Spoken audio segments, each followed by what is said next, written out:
Alright, Winter Grit is done, and on this video I'm going to talk all about it. I'm going to go over 3 things. 1, how was my Winter Grit? 2, stats about my Winter Grit, what shoes I run in, how many runs, yada yada yada. And 3, lessons I learned, main takeaways from this Winter Grit. So let's get right on to it. So my goal for the month was 300 miles. This meant an average of 10 miles per day for 30 days with only 1 day off. Now this amount of mileage was gonna be way too much for me to ramp up all at once. So for the first week, I only did 51 miles.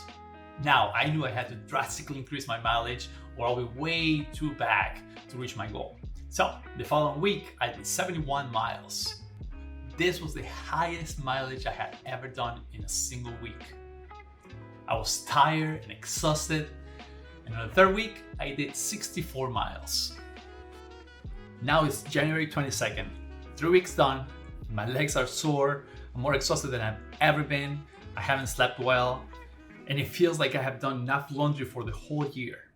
But the spirit's strong and pushing forward for what's up to come. With 11 days left, I had to run 114 miles.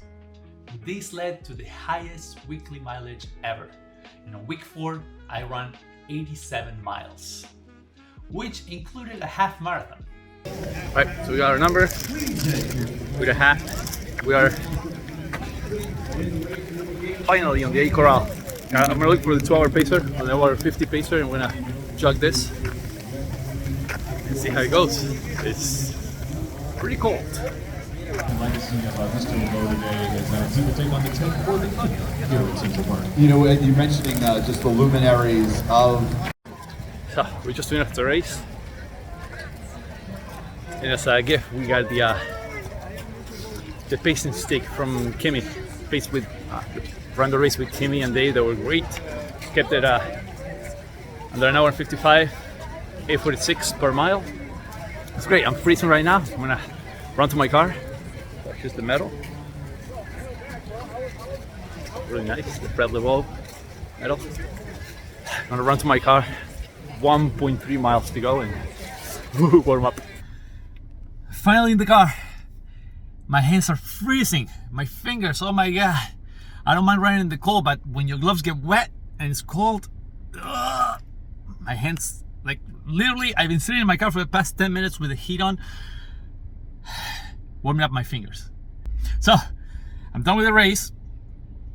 So I added 13.1 miles from the race, plus 1.5 to go from my car to the race and 1.5 to go from the race to my car. So about 16 miles for today. So that pushes me to, as I said before, 257, 267, 273. So I'm in good shape. I believe I'm in good shape. I think I can do this. Legs are tired. I'm like exhausted. I'm not sure what I'm gonna do after Winter Grit, but hey, you got a good stash. So on the race, that's another reason why I came. They had the gel stand, and I grabbed 6. What's this? CIS, Science in Sports. 6 gels. So I'm stashed for my upcoming long runs. 3 days left, 27 miles to go, and here's how it went. Monday, January 29th, 7 miles. Tuesday, a double for 13 miles total. And on the last day, Wednesday, January 31st, like the good procrastinator that I am, I ran 7 miles at 6:30 at night. I'm not sure why, but this was the happiest I had ever been on a run in quite some time. Maybe because the challenge was over and this was the last run.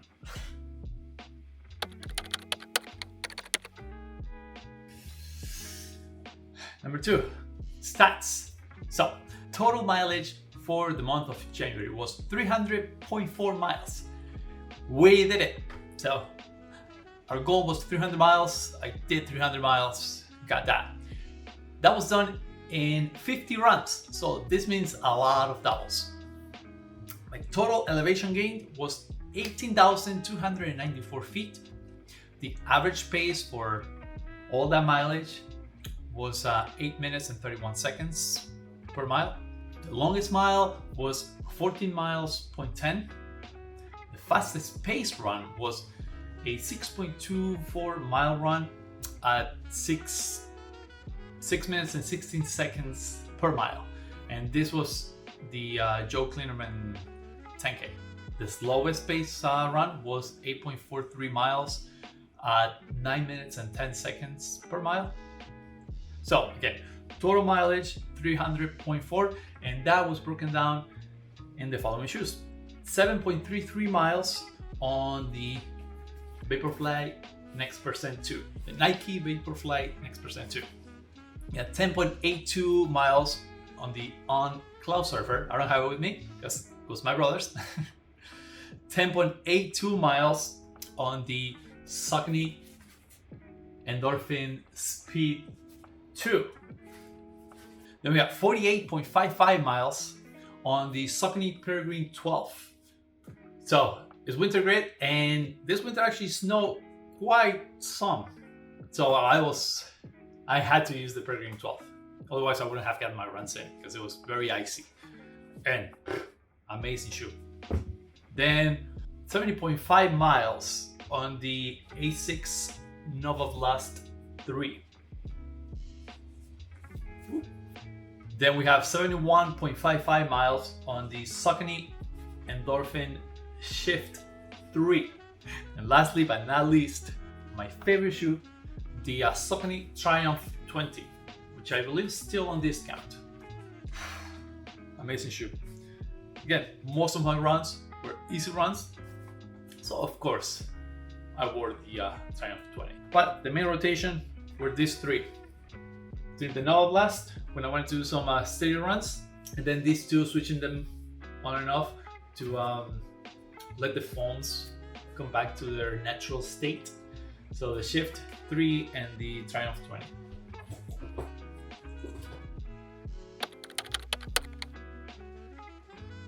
Number 3, lessons, main takeaways from this wonderful Winter Grit challenge. The first lesson, main takeaway that I take from this challenge is the realization that I am capable and able to run these high mileage weeks. That is, of course, as long as I do minimal to no speed work. For most of this challenge, all my runs were easy runs, some steady runs, and the occasional tempo run. I think my fastest paced run was that 10K at the beginning of the month. So it'll be interesting because for the next 6 weeks, I'm going to be training for the New York City Half Marathon. And I'm going to be doing a lot of speed work, a lot of threshold work. So I'm going to be doing the complete opposite of what I just did. But thanks to Winter Grit, I built a very good aerobic base. It'll be interesting to compare how I'll be feeling at the end of that 6-week training block with so much speed work compared with how I'm feeling now after Winter Grit, doing high mileage with low intensity. So yeah, takeaway number 1, I'm able to do high mileage weeks. Takeaway number 2, it takes a lot of time and effort to run this high mileage constantly, week after week. Of course, we all know that. We all know if you're gonna do a constant 10 plus mile runs every day, right? We're talking about an hour and a half, 2 hour runs every day. It's gonna take a lot of time. But until you actually do it, you can't really grasp how much of your time it takes. Getting dressed, washing your clothes, your shoes, how stinky your shoes get, right? To rotate your shoes. All that stuff takes a lot of time, a lot of effort. Don't have much energy to do other stuff.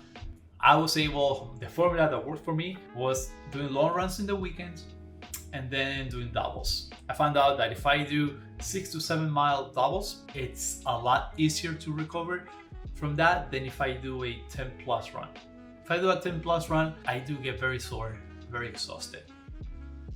As a final thought, all I want to say is that Winter Grit is a great challenge to build your aerobic base, to start the year strong. In January, It's a tough month to run, especially us on the Northeast. It's either cold, rainy, snowy, icy, storms. So it's a good way to challenge yourself and get out there and start running. And then you're going to be in good shape for those races coming up. The sprint marathons, those half marathons, or build a good base for that summer speed work. So I highly recommend Winter Grit. You should all sign up. Until next time.